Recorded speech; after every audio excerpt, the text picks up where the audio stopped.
Thank you for joining us for today's webinar, Men, Women, and the Racial Wealth Gap. This webinar is brought to you by the Closing the Racial Wealth Gap Initiative, a collaboration between the Center for Global Policy Solutions and the Insight Center on Community Economic Development that seeks to build awareness and support for efforts to address racial and ethnic wealth inequalities based on structural factors.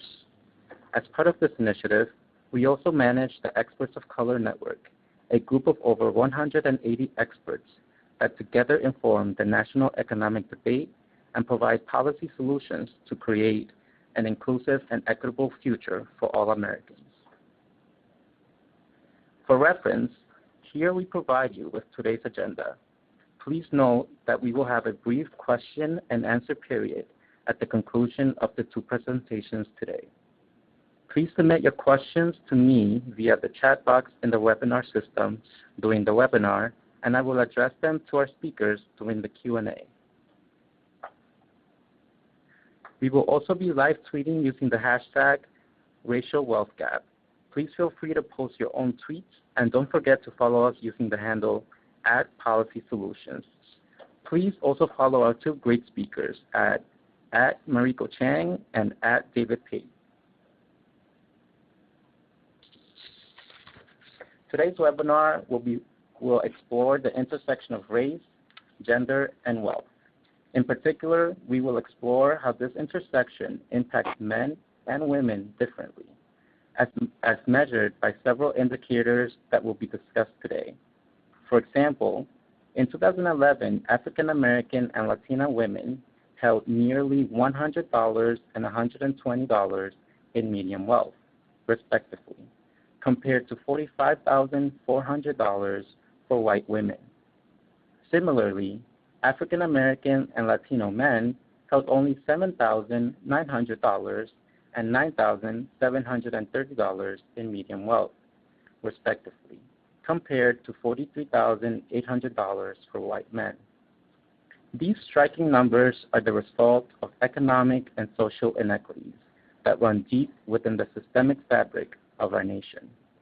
Looking at differences in wages, poverty, unemployment, occupation, retirement, educational attainment, and savings, we see a similar trend where both women and men of color are at serious disadvantage when compared to white men and women. While the gender gap is a serious problem that needs to be addressed, we must also look at the intersection of gender and race to get a clear picture of how some minority populations are faring in today's economy. Our wonderful speaker duo will also discuss the policy solutions that can help alleviate these disparities, which are a result of social and systemic challenges perpetuated by a history of ineffective policies. I am now going to turn the floor over to our first presenter. Dr. Mariko Chang is the president of Mariko Chang Consulting. She has a PhD in sociology from Stanford University and was an associate professor of sociology at Harvard University, where she published work on occupational segregation across countries, the use of social networks for gathering financial information, and began her work on the women's wealth gap. She is a featured expert at the National Council for Research on Women and a member of the Experts of Color Network. To help raise awareness of the wealth gap, she maintains a website that provides data and other information on wealth, assets, and debt for public policy. The media, public policymakers, the media, researchers, and organizations that address economic security. In addition to her work on the wealth gap, she works as a consultant and external program evaluator to help universities diversify their faculty, particularly with respect to women and other underrepresented groups in the sciences and engineering.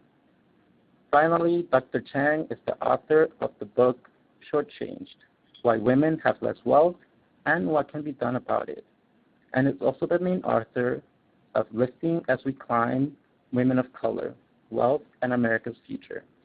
Dr. Chang, the floor is yours. Thank you so much, Elvis, for that wonderful introduction. It's my pleasure to be here today with my esteemed co-presenter, David Pate, to talk about the intersection of the gender and racial wealth gaps. But the ideas presented here are not only important for people of color and for women. This topic is important for changing the laws and policies that continue to increase the wealth of the richest 1% at the expense of everyone else. I'll be providing an overview of why we need to look at wealth inequality from both a racial and gender lens. I'll provide new data on the gender wealth gap and how it intersects with the racial wealth gap, document some of the ways that men and women of color are similar and different with respect to their wealth, and provide an overview of the specific challenges that affect women's ability to build wealth.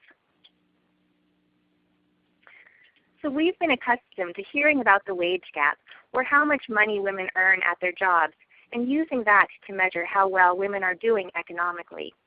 However, I make the case that we need to think beyond the wage gap. We need to look at the wealth gap. Wealth, or net worth, is simply the value of all of your assets minus your debts. And specifically, the assets that I'm including are savings and checking accounts, real estate, stocks, bonds, mutual funds, business assets, and retirement assets. Common liabilities or debts include mortgage debt, credit card debt, and loans. So simply adding up all of the assets, subtracting the debt, and that's our total wealth. Now, wealth inequality deserves our attention for several reasons. First, it is far greater than income inequality. The top 1% of the population earns about 21% of the total income, but collectively owns 35% of the total wealth. In contrast, the bottom 60% of the population also collectively earn 21% of the total income, but they own only 1% of the total wealth. To give you another statistic, the top 1% owns half of all stock, bond, and mutual fund wealth. The bottom 50% owns less than 1%. So those are striking inequities. But wealth also has benefits that income doesn't. It can be used as a collateral for loans that can lead to more wealth, such as to start a business. It can be passed down from generation to generation, which is one of the reasons why we see such a tremendous racial wealth gap. And wealth is what allows people to pay the bills when they lose their jobs, face a health crisis, or other emergency. There is a tremendous racial wealth gap in the United States. The median wealth of white households is 18 times that of Hispanic households and 20 times the wealth of black households. These are the highest levels of inequality since the government started publishing this data 25 years ago. The racial wealth gap is the result of many factors, including prior policies that prevented many families of color from acquiring assets. Laws against interracial marriage also help to cement the historical legacy of the racial wealth gaps between groups. The historical wealth advantage that's held by whites is transferred to the next generation as they inherit the wealth of previous generations and then use that wealth to provide themselves and their children with access to education, capital for entrepreneurship, and opportunities to build more wealth, for example, the assistance with making the down payment for a first home. But my research shows that there's a gender dimension to the wealth gap that's critical for understanding the situation of men and women of color. A quick note about the data that I used to calculate the wealth gap. I used data from the recently released 2013 Survey of Consumer Finances. This is a triennial national survey of households sponsored by the Federal Reserve Board. This is designed specifically to measure wealth inequality. And I'm not going to go into a lot of detail here about the survey, but I'm happy to answer any questions that you might have about it in the Q&A. Now, my focus is on households ages 18 to 64 because a lot of my work examines the relationship between income and wealth, which starts to shift as people retire. Nevertheless, the patterns that I'll be presenting for people under age 65 hold for those over 65 as well. I will also highlight some racial and ethnic differences in the webinar. The data allow me to look at the following groups: non-Hispanic whites, blacks or African Americans, and Hispanics. But unfortunately, they do not separate out other racial groups in the data. And it's imperative that we support efforts to collect more data on racial and ethnic groups, such as the National Asset Scorecard for communities of color, so that we can have a more sophisticated understanding of not only variation between groups, but also within groups. If it's true that we measure what we value, it's also true that we value what we measure. So we can't fix a problem effectively without data. Here I've displayed the median wealth by gender and household type for people under age 65. The median is the point at which half households have less wealth and half have more. You can see right away that married and cohabitating couples have the highest wealth, with a median of $78,000.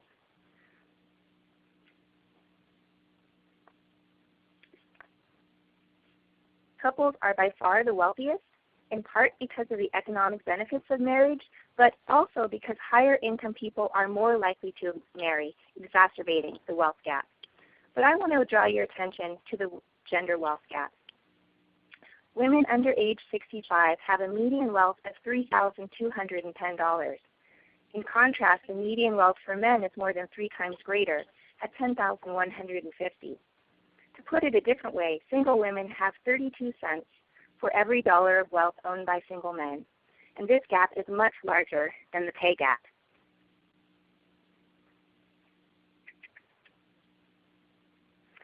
The women's wealth gap also varies by race and ethnicity. Black and Hispanic women face a double wealth disadvantage. It's as if they've had to pay taxes twice, once because they're a woman and then again because they're a person of color.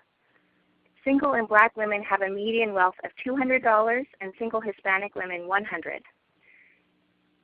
Single black and Hispanic women have less than a penny of wealth for every dollar of wealth owned by single white non-Hispanic men. The wealth of black men and women and Hispanic men and women might seem fairly similar. But I want to first put this in context because until recently, things looked very different. To help us understand the context, it's useful to take a perspective over time.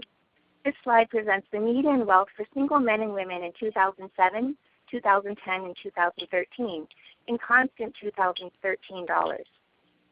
In 2013, men had about 29% as much wealth as they did in 2007, but women had only about 19% as much wealth as they had in 2007. So women had less wealth to begin with, and women also lost a higher percentage of their wealth during this time. But how does this look for men and women of color? This slide shows the change in wealth for black and Hispanic men and women separately. Black and Hispanic women had continually very low levels of wealth over this time period, and the trend is fairly flat. Now they say that when you're at the bottom, there's nowhere to go but up. However, apparently that's not true when it comes to wealth. For those with the least, when you're at the bottom, you stay at the bottom. But like other men, the wealth of black and Hispanic men declined from 2007 to 2013. Their overall wealth is now much closer to black and Hispanic women. But this does not mean that their economic situation is identical to black and Hispanic women. I will next go over some of the distinctions between the wealth of black and Hispanic men and women to point out the similarities and differences. And in doing so, the goal is not to pit one group over another, but really to understand how to best support the needs of men and women of color so that their needs can both be met. So the first important distinction is that mothers, and especially women of color, face a motherhood wealth penalty. Overall, mothers have 20% as much wealth as fathers, but the penalty is greater for women of color. Black and Hispanic women with children under 18 have a median wealth of $0 and $50, respectively. In contrast, white men with children have a median wealth of more than $41,000. Women of color who are mothers face a triple wealth disadvantage of the gender wealth gap, the racial wealth gap, and the motherhood wealth tax. With a median wealth of $0 or even $50, that means you can't afford to miss a single day of work if you or your child get sick. Or it means that you have to choose between providing your children with food or with medical care. That's what too many families are experiencing today. But let's take a closer look at the assets and debts that affect wealth. Looking first at assets, and this includes money in the bank, retirement accounts, stocks, and non-financial assets such as real estate and business assets. We see that in general, the value of assets owned is higher for men than for women. However, Black women stand out as a notable exception with higher median assets than Black men. Now, additional data analyses reveal that the higher assets for Black women is due to a large extent to differences in home ownership. 24% of Black men own homes and 39% of Black women own homes. And this is a point that I will return to shortly. When we look specifically at financial assets, now these are assets that are cash or can be converted to cash quickly, such as money in the bank. Black women have less financial assets than their same-race male counterparts. And women of all races have less financial assets than their same-race male counterparts.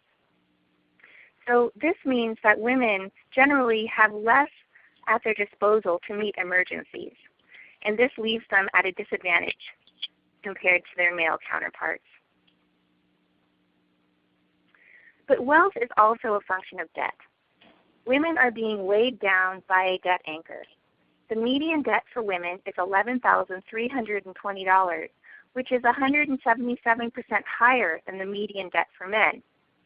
Women are more likely to have every single type of debt: vehicle debt, credit card debt, mortgage debt, and education debt.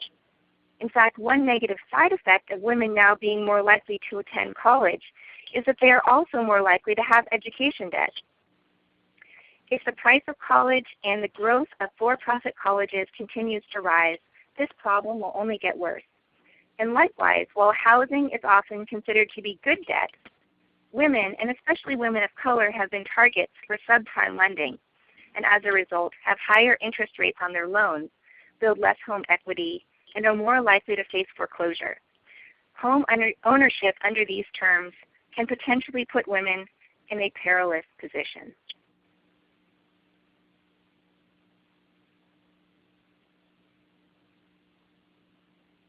Now, women of color face two important barriers to building wealth above and beyond the historical legacy of the racial wealth gap.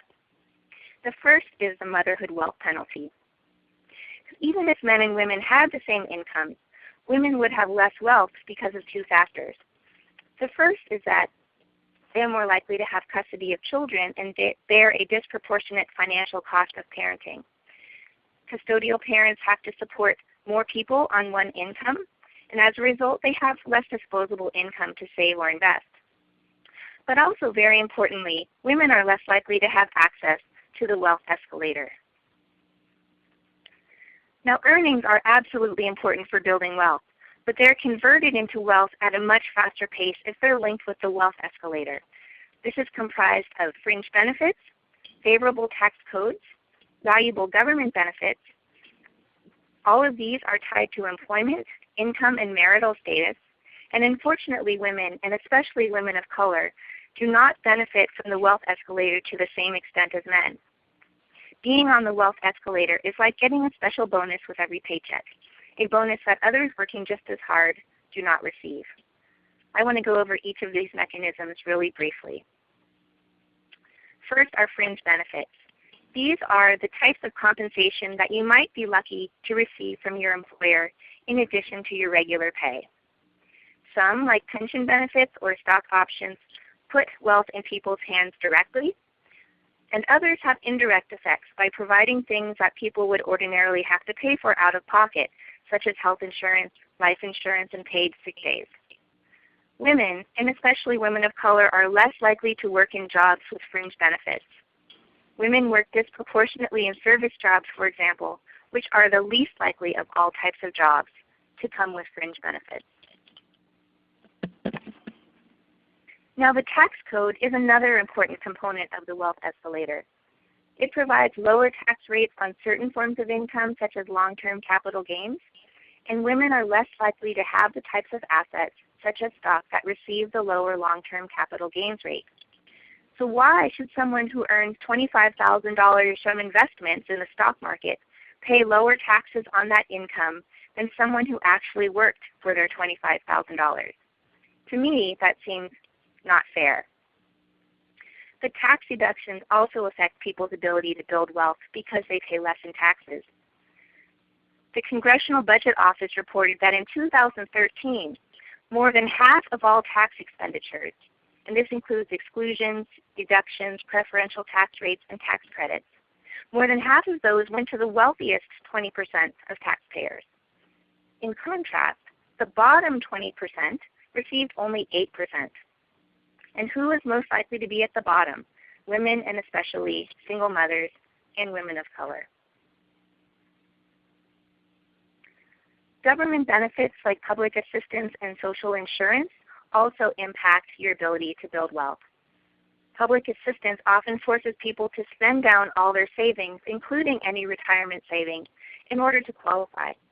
In many states, you can also be ineligible if you have a vehicle that's worth more than $5,000. Yet many women need vehicles to get to and from work or to get their children to daycare. The problem with these asset limits is that once a person has been rendered utterly wealth poor to qualify for assistance, the lack of assets serves as a further barrier to their return to economic self-sufficiency. Now, social insurance programs such as Social Security and unemployment insurance also impact women's ability to build wealth. Taking Social Security as an example, women generally receive lower benefits because they have lower earnings and because their years out of the labor force or working part-time bring down their average benefits.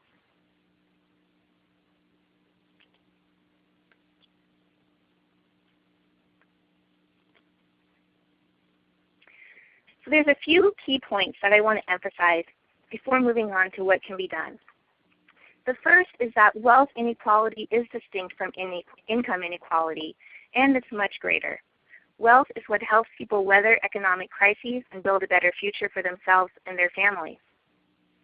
Second, whether it's a result of differences in marriage rates or because of earlier ages at widowhood, women of color are more likely to be single. If women continue to experience a wealth gap, the racial wealth gap cannot close. And finally, a women's wealth gap would remain even if men and women had equal incomes, because women are more likely to experience the greater financial burdens of custodial parenthood and because they lack access to the wealth escalator. If you think of an analogy of the wealth escalator and a staircase side by side, someone on the escalator can move up much more quickly with less effort. The person running up the stairs is working just as hard or harder, but can't rise to the top as quickly. And for certain groups of women, such as single mothers and women of color, the additional challenges that they face in creating wealth is like adding a 20-pound sack of potatoes to their backs as they climb up the stairs. And because the wealth escalator and the sack of potatoes are largely invisible, everyone thinks that the outcome is fair. So systemic change has to take place at many levels, and there's no simple solution. But I'll point out a few in the interest of time that we can discuss in the Q&A. First, we need to find ways to expand access to the wealth escalator for low-income groups, and especially women. Integrating caregiving into the wealth escalator is one important step. For example, incorporating caregiver credits into the calculation of Social Security benefits would be useful so that women's average benefits aren't lower because they took time off of work or worked part-time to care for children, aging parents, or sick spouses. Now, paid sick days and paid parental leave are also critical. The U.S. is the only industrialized country without paid maternity leave. In fact, 47 developing countries provide at least 12 weeks of paid maternity leave at 100% of wages. Surely the United States can do better. Second, we can also help level the playing field by providing universal pre-kindergarten education. This would not only benefit children, but it helps defray a significant financial cost facing low-income families. At the other end of the education spectrum, we must find ways to make higher education affordable so that students do not have to incur such heavy debt to attend college. But also importantly, we need to change the cultural perceptions and practices. We need to continue to engage men in caregiving as equal partners. Until men are just as involved, it will always be seen as a woman's issue and therefore marginalized. But we also need to address the message that gender inequality or racial inequality is the result of individual choices. To choose one job or field of study over another, to have children or not, to get married or not, this assumption must be challenged. Gender inequality is not reducible to women's choices. For example, one study by sociologists Perel, Bernard, and Pate showed that with the exact same resumes, mothers are offered lower salaries than women who are not mothers. Women aren't choosing to earn more. Women aren't choosing to earn less because they're mothers. Societal biases against mothers in the workforce or beliefs that women cannot be both good mothers and good employees continue to affect women.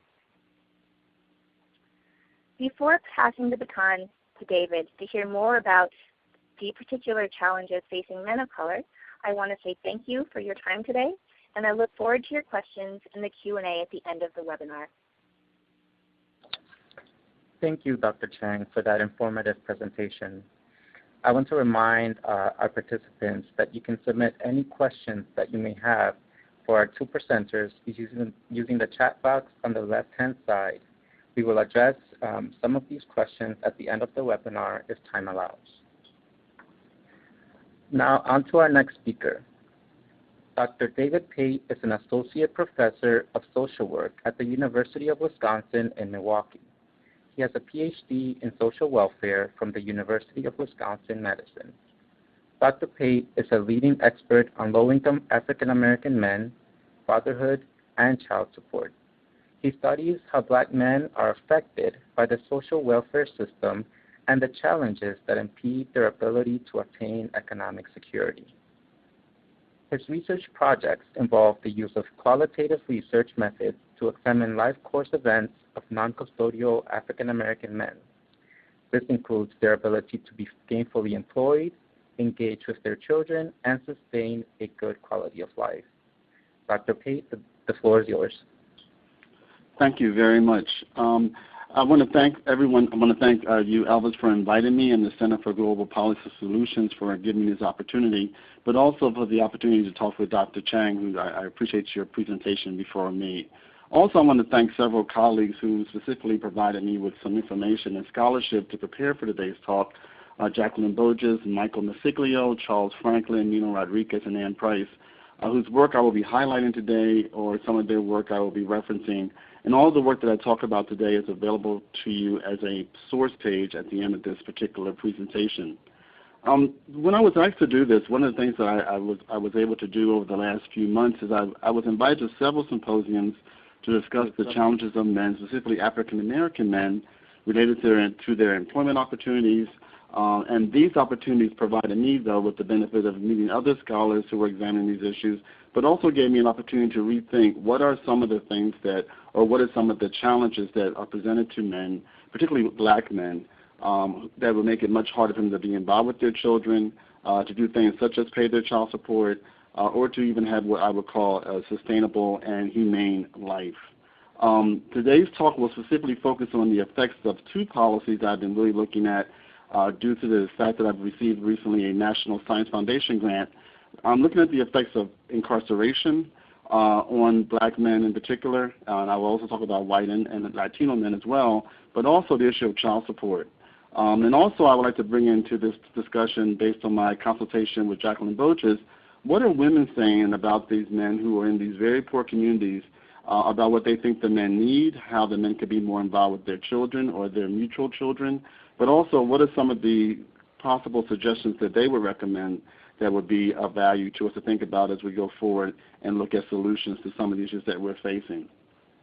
One of my first slides that I wanted to focus on is a slide that I came across recently that was done by a group called the Uninvincibles with a very unique name, and they were looking at this issue of education and what does it mean as it relates to the employment gap. And I found it very interesting that we all promote education. We all say everyone should go to school. However, there is something going on systemically that shows a very different way of how your education affects you if you're black versus white. And I want to start out with that because it's something that of course, the positive is here. The positive statement here is that if you do go to school, you will see some increase in your wealth or some increase in the amount of money that you're able to make. However, there is something very different going on with those who are black versus white.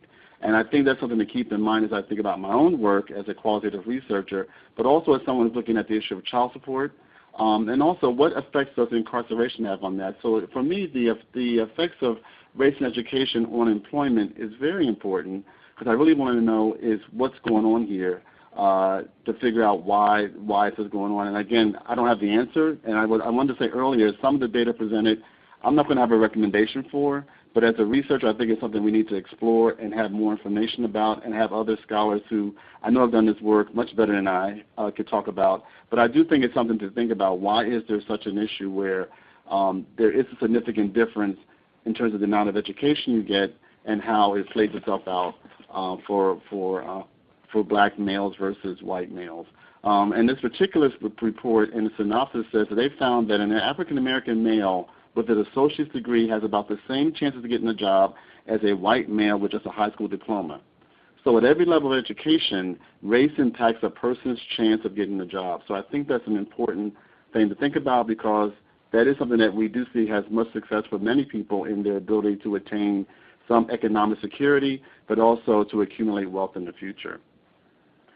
This second graph that I want to show you from Demos is also looking at the same issue of median wealth by race and education. And again, if you look at a white, black, and Hispanic distribution here, those who have less than high school, you still see that whites are doing better. As you go higher in your education, you still see the same type of trajectory here that despite what's going on with education, there's still some issue around accumulation of debt, wealth. I think I have some answers to that based on what's going on in society right now.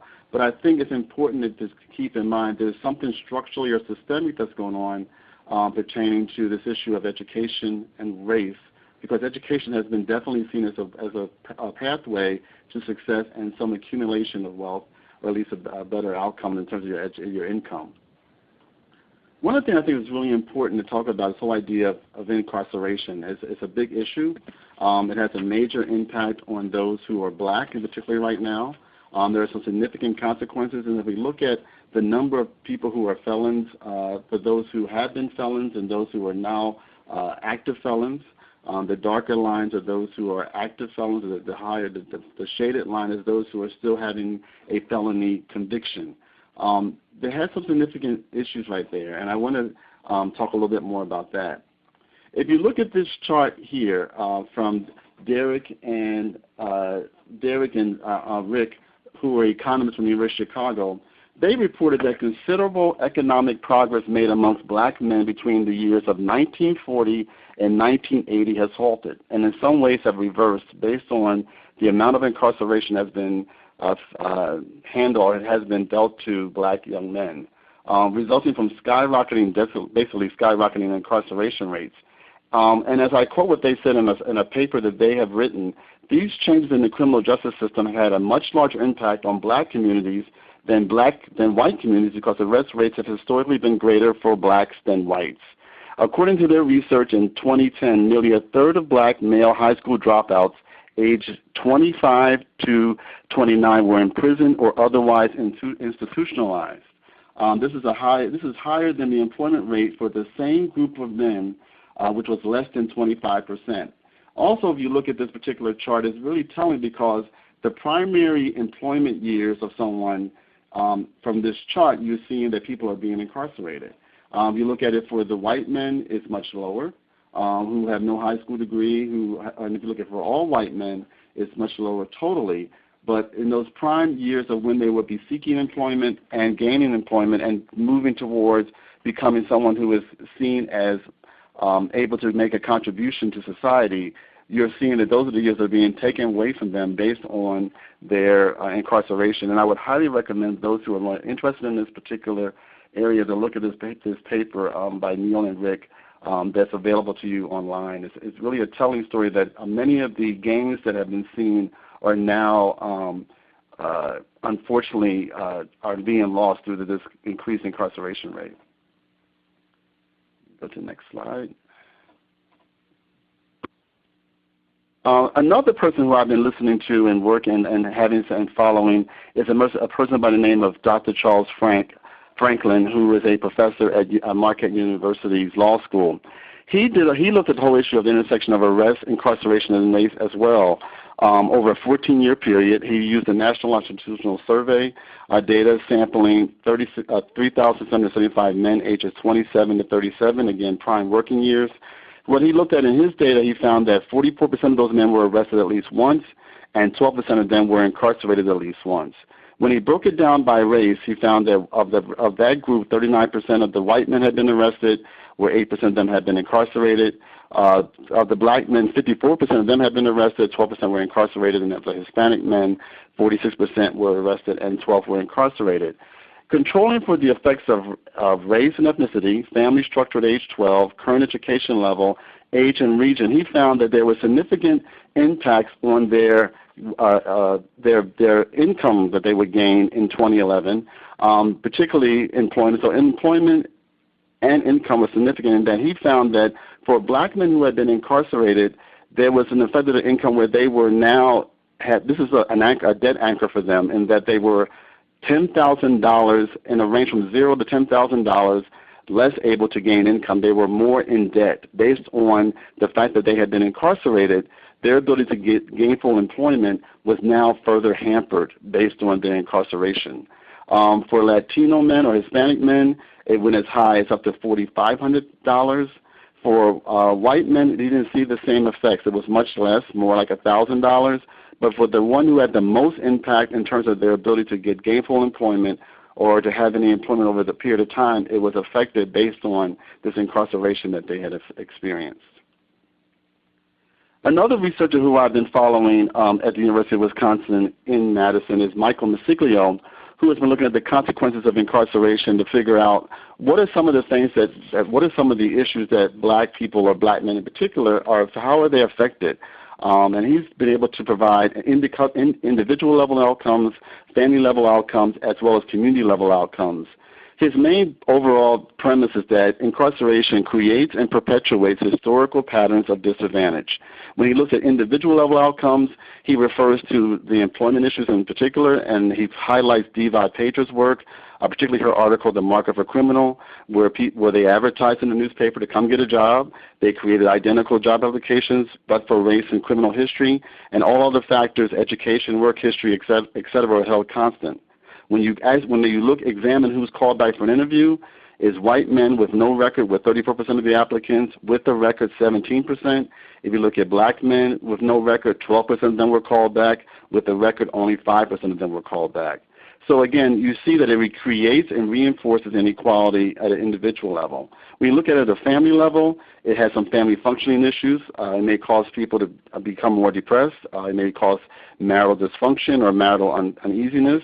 It has definitely an impact on the children because the children are witnessing something that they are becoming familiar with, and that's one of the adverse childhood experiences that people are now highlighting, that how much does a child see around incarceration of someone in their family, because it has an impact on who they are and what they're going to be in the future. So when we do this two-generation work, this is an important concept to think about, because there is some related child behaviors, and also it perpetuates racial differences in how you look at child behavioral patterns.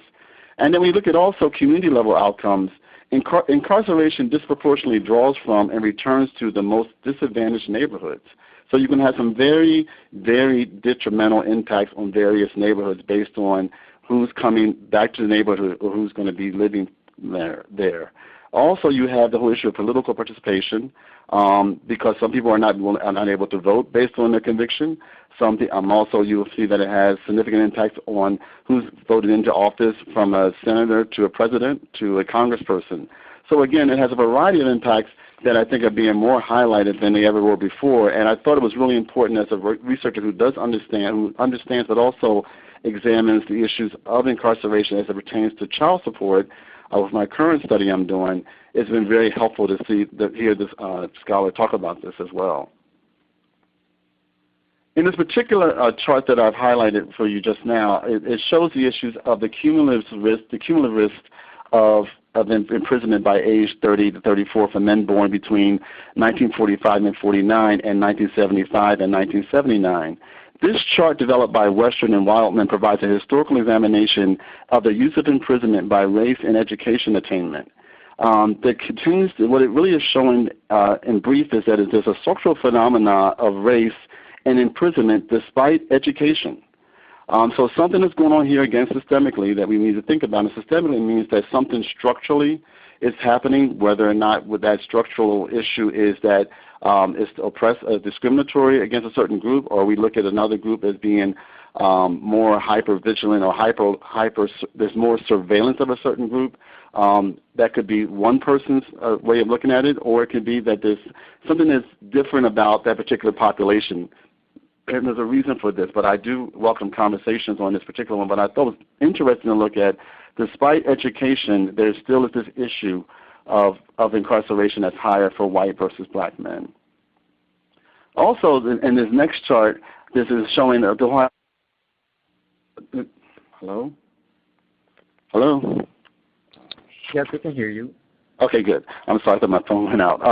We're also seeing the risk of imprisonment for children, the risk of how does exposed risk affects children, and which children are seeing more of their parents being incarcerated. So I really think another thing to think about when doing two-generation examination is to be careful of what's going on there. The final thing that I want to bring up is just this issue of fees and fines and what that means as well for this particular population. And we often don't think about, once a person leaves the system and you're looking at how they accumulate wealth, you're still pretty much incarcerated. You're still paying back your debt to society through a variety of fees that you may be paying, from a jail surcharge to DNA analysis surcharge to crime lab and drug law enforcement surcharges. There's filing fees and all of these things that I've learned about looking at Wisconsin specifically, but I believe in various states that are listed here, you'll see some of these same various information about when you're leaving the system or a correctional system, when do you stop paying your debt to society? So that's one part of this as well that I think is important when looking at black men or men in terms of their wealth accumulation. The next topic I want to go to is child support. Child support has been something I've been studying for the last 25 years, and I've had the pleasure of working with a variety of people on this topic in Chicago as well as around the country. And child support is based on, and child support I'm talking about is child support where the mother receives a TANF benefit. The mother is required to cooperate with the state in order to receive her TANF benefit, and the father is required to pay money to the system or to reimburse the state. Now there's a movement right now to have some of that change in terms of this reimbursement to the state, but since 1975 that has been the system that I have been studying to examine how do people who have very little money operate in a system that has interest rates that are rather high, may have an imputed order that doesn't make sense or an order that's not fair to the mother and father, but also is premised on, it should be based on the ability to pay. Work that's been done by Sorensen, Salsa, and Snyder out of 2007 said that parents who paid their current support order in full had a median annual reported income of $30,000. So if you have some income, your garnishment of wages will happen. Parents who paid some of their current support had a median annual reported income of $16,000. So again, if you have some money, you will pay your support because of the garnishment that is in place. Parents who paid none of their child support in the past year had a median annual reported income of $66. So there is a significant group of men and women who are non-custodial parents who have this particular debt that they can't pay, but there's a variety of consequences that go along with that. Also, among parents with reported incomes of $10,000 a year or less, the median child support order represented 83% of their reported income, and nearly half of the parents, or 48% of them who paid none of their current support in the last year, had no reported income, and another 36% had reported incomes of $10,000 a year or less. And this is a report that was commissioned by the federal government and the Office of Child Support Enforcement, which is the program that I'm talking about today. Now, fathers who are fatherhood programs, which are generally the group that's trying to get the men to be able to get to pay their child support, they're less likely to provide some of the things that are necessary for them to be able to do this, such as subsidizing employment, legal representation or advocacy, which entails due process and equal protection, medical care, cash benefits, housing assistance, or supports of progression through secondary or post-secondary education. Okay. The other reason why people have large debts, and I've mentioned some of them already, and you can look at the slides later to get more information, because I do want to make sure I save time for a conversation if people have questions, is the whole idea that many of these men are mirror the women they have children with, that they themselves are impoverished or more impoverished. They have orders that are not the correct order based on their income. They have a difficulty modifying their orders. There may be no modification while they're incarcerated, and their order will accumulate while they're incarcerated, which, as we saw earlier, is a big issue, unfortunately, for many of the black men that I'm talking about, and many men, period. And then also there's an assessment of interest on their arrears. So child support as a debt anchor is something that we at the Center for Family Policy and Practice have studied, but also I have studied it as well as an academic. And what we have found in this work is that unpaid child support debt accrues interest at a rate determined by state law, which can be at some places as high as 20% or as low as 10% or 6% in Wisconsin, for example. Federal law prohibits courts from retroactively dismissing child support debt, and it cannot be discharged in bankruptcy. And failure to pay can lead to incarceration and a felony conviction in some states. So for this particular debt that you could accumulate at a young age, or at an age where your child may be an infant and you didn't even know you had the order, or you may be taking care of your child, which I see often a lot of that in my qualitative work. When I interview these men and go to their homes, they are often around and taking care of their children. They're paying child support to a system that's not giving money to the mother necessarily, which is an option the state can choose. When you look at children and families, and we've had conversations at the Center for Family Policy and Practice, but also in my research through the university work I did through my research there, many poor parents or poor women co-parent with men whose education, income, social capital, and social service resources is at least as bad as their own. So they pretty much mirror each other. When you look at what's available for poor men, little exists to help men in these communities when they're looking to try to do better, such as they may be able to get food stamps. There may be a homeless shelter they could go to. They have to deal with probation and parole as their social workers generally. There may be some veteran services. Unfortunately, there's a limited workforce access and support. But what they need is more economic and social services help, but often that's not available based on our current way the system has been set up. When we talk to women, or I've talked to women around the country, or I've accessed information from Jacqueline Boches and Jill Groveski, who have done a lot of this work with women around the country for the last 10 years, these women are saying they want social welfare services for men because they see them as beneficial for their community. They express they wish we could figure out a way to provide them services because it would attend to women's economic security and their safety. And women think of the services and support for men might decrease levels of community violence if there was more services available. Low-income men have urgent needs in at least 3 areas that I think we all should be thinking about and advocating for. They need it in personal health and housing stability so they can sustain themselves and spend quality time with their children. They need advocacy and support and interaction with the child support enforcement agencies. And they need employment and support services. They want to provide for their families, and they want to be involved in their families. Some of the recommendations, I'm not going to read all of them because, again, we only have 10 minutes left, and I want to give people a chance to ask questions. We should revoke the requirements that parents reimburse the government. If they don't have any money, the parents should be able to give that money to their children.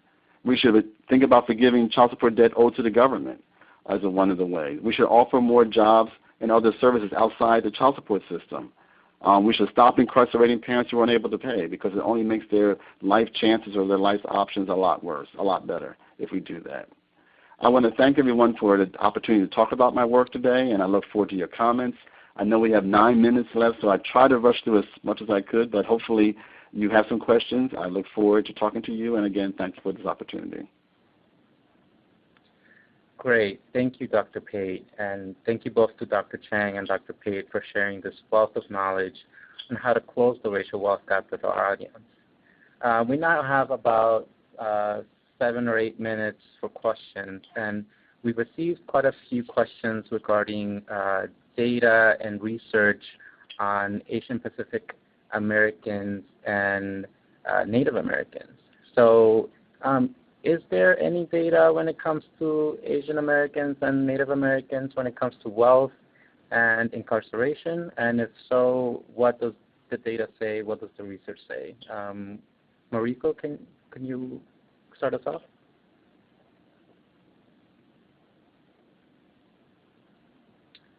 Mariko, are you there? Okay, so I think we might have lost Mariko. David, do you have any information when it comes to Native Americans and Asian Americans and Pacific Islanders? Well, in regards to Native Americans, I have done research on child support, or at least attempted to do research on child support in Native Americans. However, Native Americans are very private, and they really hold close data to the nation and the reservation. So they are not very open, at least in my experience. It may be different in other people's experience. In my experience, they have their own child support system. They have their way of dealing with child support in a way that I find to be very unique. However, I have not been able to do that information. I have not been able to do the research in a way that I would like to. And there's not a whole lot of data out there that's collected by the government that I can use, that we are able to use. Mariko may have something very different, but also only very recently have we started collecting data on Asian Americans. And again, remember, Asian Americans is a diverse group of Japanese, Filipino, Chinese. It's a wide group. So I don't know. I know that there is some median income data that's available, but I don't really know of any real incarceration data on that population as well. So maybe Mariko, you might have something you can add, but I have not come across any really good data on that in that area. Yes, can you hear me? Yeah. Oh, great. Okay. So with respect to data, I'm really happy to announce that the National Asset Scorecard for Communities of Color is collecting data on the wealth of racial and ethnic groups in much more detail, including Native American wealth and Asian American wealth. In addition, they're collecting data on subgroups within those populations. So as David mentioned, we know, for example, that within the Asian American community, but also within the Black community and Hispanic community and all communities, that there are groups that have higher assets than other groups. And often those very important differences get lost when we look at the aggregated data. So I would look for new data that's coming out from the National Asset Scorecard for Communities of Color. Great. Thank you so much, Mariko, and thank you, David. Here's an interesting question. How does this data translate to the LGBTQT community? I would think with the change in marriage laws that wealth gaps may change significantly. That is an excellent question. Yes, that's an excellent question. First, I want to point out a distinction in my data that I neglected to mention. When I'm talking about single people in my data set, single people are including never married, divorced, and widowed people who are not cohabitating. So gay and lesbian couples who are cohabitating counted as couples in my data, and they're not included in the single category. But if we sort of generalize to what some of those implications might be, if you see that women have lower levels of wealth generally, lesbian women then as a couple would have less wealth than gay men as a couple, all else being equal. So I think that this has really interesting implications and something that we're going to need to think about when we're thinking about wealth and wealth disadvantage. And also, this is for child support. This is a very significant time because child support is currently based on biology, not parentage, and so many of the social welfare programs are going to have to attend to how do we handle when we decide that it's usually women, mothers, and children, and you have custodial, non-custodial. How are we going to use some of these same terms when they've been based in a heteronormative way? And we now have a way of, now we're saying everyone can be married, people can, of course people can adopt children before, but how does that work when people have decided to have children and you also start using a TANF benefit? There's been some cases that have been raised because women have been forced to name the the person who's donated the sperm for the baby to be made, and that's kind of unethical. So we're going to see more of that, I think, in the future. And this whole issue of parentage is a big discussion that we're going to start having. It's going to be starting to be had for sure. Great. Thank you so much, Dr. Pate. Here's a question regarding your slide on blacks versus whites when it comes to incarceration. Is there any correlation when it comes to employment? Is employment correlated with incarceration when comparing blacks and whites? Is employment correlated with, again, would you repeat that again? Is employment correlated with higher incarceration rates when it comes to blacks versus whites? I believe this is the slide that they were referring to. The issue is that what the person who's the expert in this area, who I've talked to, says is that employment opportunities decrease with incarceration. I think that's what I hope that's what I was getting across, is that there's less opportunities for employment because people judge you as being a more risky employee, and so therefore you don't find unfortunately the opportunities are not there. Of course, if people are working, they will tend to not want to be incarcerated, but it's that we have had a moral judgment on those who have been incarcerated. Therefore, it makes their ability to be employed less possible. Okay, great. And so we have about 1 minute left, so I'm going to ask one final question, and that's regarding unions and the fact that union jobs in the country is going to continue to decline, and there's going to be less benefits being available to employees. Mariko, do you think that this will impact women more than men, or is there going to be a difference in impact when it comes to the decline in union jobs? Right. Well, historically, men were more likely to have union jobs than women, and so the decline in union jobs and the benefits that go along with those jobs is probably going to disproportionately affect men, but it will disproportionately affect low-income workers who are already being hard hit. So men and women will both be hit because oftentimes they are in families together. So I think this just emphasizes the fact that even though we've been talking about the wealth of men and women separately, they're still intertwined together. And also, if you look at this by race, people who have routinely or historically had what we would call a good-paying job that was, of course, union, it protects them. And also because social networks are so limited for those of color, the whole idea of not having a union is going to make it much harder for those families. Great. Well, thank you again to our presenters for sharing this information with our audience. This webinar will be archived and sent to all attendees for later access. Thank you again and have a great afternoon. If you have any questions, please feel free to reach out to me at Elvis at globalpolicysolutions.org. Please also make sure to visit our website, globalpolicysolutions.org. And finally, remember to stay connected with us via social media. Our Twitter handle is @PolicySolutions, and our Facebook page is facebook.com/Global Policy Solutions. Thank you again, and enjoy your afternoon.